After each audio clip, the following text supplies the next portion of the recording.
Tindakan tegas dilakukan oleh polisi terhadap LA, sikok tersangka maling motor di kawasan Sila Beranti yang sudah berusaha ngelari ke diri.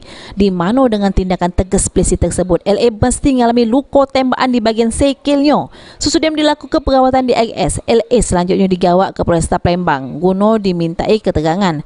Tersangka LA sudah maling motor sama rewangnya inisial MS yang juga mekut ditangkap polisi. Menurut pengakuan LA, kalau dia sama rewangnya sudah maling motor korban make kunci T, di mana oleh tersangka motor hasil palingan waktu itu sudah dijajah kenyo sama penada inisial AB serego Rp1.800.000.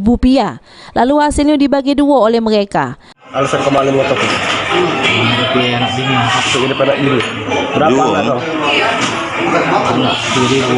Anak tiri dua. Peran kau yang metik ya? Yang ambil ya? Ini?